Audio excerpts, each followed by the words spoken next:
അസ്സലാമലൈക്കും, welcome back to my channel. ഇന്ന് നമ്മൾ തയ്യാറാക്കാൻ പോകുന്നത് ക്രാബ് കറിയാണ്.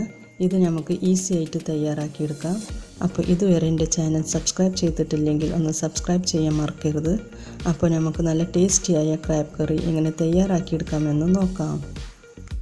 അപ്പോൾ ഞാനിവിടെ 1 കിലോ ക്രാബാണ് എടുത്തിട്ടുള്ളത്. ഇത് നന്നായി ക്ലീൻ ചെയ്തെടുത്ത ക്രാബാണ്. ഇനി ഇതിലേക്കുള്ള ഇഞ്ചിയും വെളുത്തുള്ളിയും നമുക്കൊന്ന് ചതച്ചെടുക്കണം. അപ്പോൾ ഞാനിവിടെ മിക്സിൻ്റെ ജാറിലേക്ക് 6-7 അല്ലി വെളുത്തുള്ളി ഇട്ട് കൊടുക്കാം. ഒരു ചെറിയ കഷ്ണം ഇഞ്ചി ഇട്ട് കൊടുക്കാം. പിന്നെ 1 ടീസ്പൂൺ പെരിഞ്ജീരകം ഇട്ട് കൊടുക്കാം. എന്നിട്ടൊന്ന് ചതച്ചെടുക്കാം. നന്നായി പേസ്റ്റായിട്ട് അരച്ചെടുക്കൊന്നും വേണ്ട, ഒന്ന് ജസ്റ്റ് ചതച്ചെടുത്താൽ മതി. അപ്പോൾ നമ്മുടെ ഇഞ്ചിയും വെളുത്തുള്ളിയും ഇവിടെ ഗ്രൈൻഡ് ചെയ്തെടുത്തിട്ടുണ്ട്. ഇനി നമുക്ക് സ്റ്റൗവിലേക്ക് ചട്ടി എടുത്ത് വെക്കാം. ചട്ടി ചൂടായാൽ 3-4 ടേബിൾ സ്പൂൺ വെളിച്ചെണ്ണ ഒഴിച്ചു കൊടുക്കാം.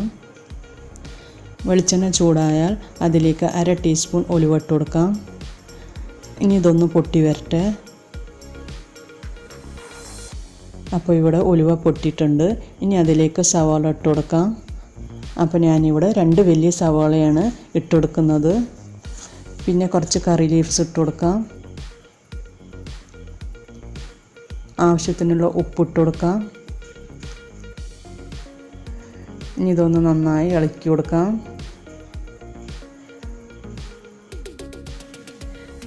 പിന്നെ ഞാനിവിടെ കുറച്ച് ചെറിയുള്ളി ഇട്ട് കൊടുക്കുന്നുണ്ട്. 10-12 ചെറിയുള്ളി കട്ട് ചെയ്തതാണ്. നിങ്ങളുടെ കയ്യിലുണ്ടെങ്കിൽ ഇട്ട് കൊടുക്കാം. ഇതിട്ട് കൊടുത്താൽ കറിക്ക് നല്ലൊരു ടേസ്റ്റ് കിട്ടും. ഇനി ഇതൊന്ന് സോഫ്റ്റായി വരുന്ന വരെ ഒന്ന് വഴറ്റിയെടുക്കാം. അപ്പോൾ ഇവിടെ ഉള്ളിയൊക്കെ നല്ല സോഫ്റ്റായിട്ടുണ്ട്. ഇനി നമുക്കതിലേക്ക് ഇഞ്ചിയും വെളുത്തുള്ളി ചതച്ചത് ഇട്ട് കൊടുക്കാം. ഇനി ഇതൊന്ന് 2 മിനിറ്റ് നന്നായി ഒന്ന് മിക്സ് ചെയ്തെടുക്കണം.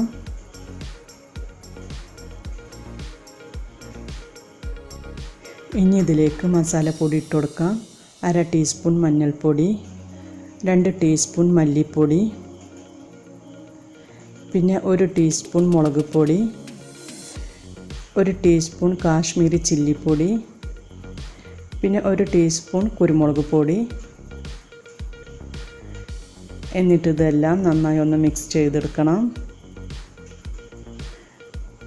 ഇതിൻ്റെ ഒരു പച്ചമണം പോണ വരെ നമുക്കൊന്ന് മിക്സ് ചെയ്തെടുക്കാം. ഈ സമയത്ത് എണ്ണ കുറവുണ്ടെങ്കിൽ കുറച്ച് ഒഴിച്ചു കൊടുത്തിട്ട് ഒന്ന് നന്നായി മിക്സ് ചെയ്തെടുക്കണം. ഇനി നമുക്ക് തക്കാളി ഇട്ട് കൊടുക്കാം. അപ്പോൾ ഞാനിവിടെ 2 മീഡിയം സൈസ് തക്കാളിയാണ് ഇട്ട് കൊടുക്കുന്നത്. ഇനി നമുക്കിതൊന്ന് അടിച്ച് വെച്ച് ഒന്ന് തക്കാളി കുക്ക് ചെയ്തെടുക്കണം.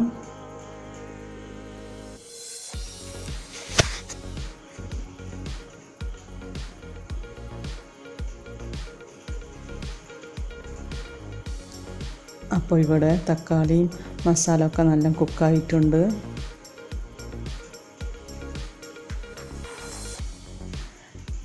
ഇനി നമുക്കിതിലേക്ക് നേരത്തെ ക്ലീൻ ചെയ്ത് വെച്ച ക്രാബ് ഇട്ട് കൊടുക്കാം.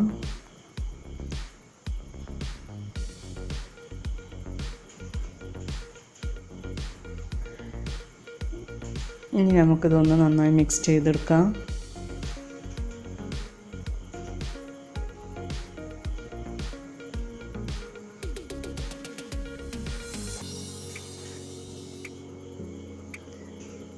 ഇനി ഇത് അടച്ച് വെച്ച് 5 മിനിറ്റ് ലോ ഫ്ലെയിമിലൊന്ന് കുക്ക് ചെയ്തെടുക്കാം.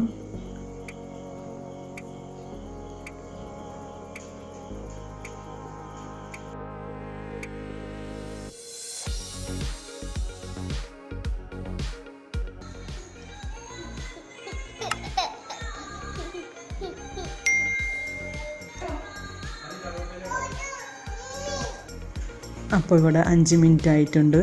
ഒന്ന് തുറന്ന് നോക്കാം. അപ്പോൾ ഇവിടെ ക്രാബിലൊക്കെ നല്ല മസാല ഒക്കെ പിടിച്ചിട്ടുണ്ട്.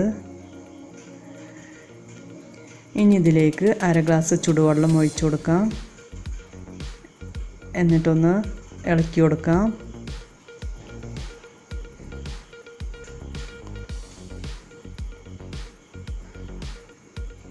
ഇനി ഒന്ന് ഉപ്പ് ടേസ്റ്റ് ചെയ്ത് നോക്കാം. ഉപ്പ് കുറവുണ്ടെങ്കിൽ നമുക്ക് കുറച്ചുകൂടി ഇട്ട് കൊടുത്തിട്ട് ഒന്ന് നന്നായി ഇളക്കി കൊടുക്കാം.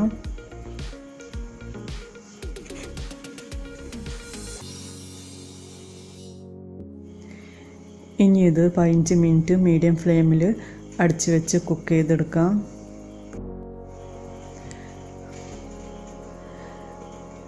ഇടയ്ക്കൊന്ന് തുറന്ന് നമുക്ക് ഇളക്കി കൊടുക്കണം.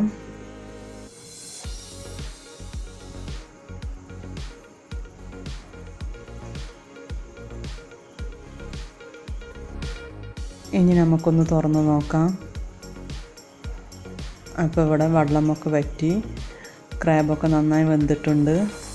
ഇതിന് ഒരുപാട് നേരമൊന്നും വേണ്ട വേകാൻ, പെട്ടെന്ന് വെന്ത് കിട്ടും. ഇനി നമുക്ക് കുറച്ച് കറി ലീവ്സും മല്ലിയിലൊക്കെ ഇട്ട് കൊടുക്കാം.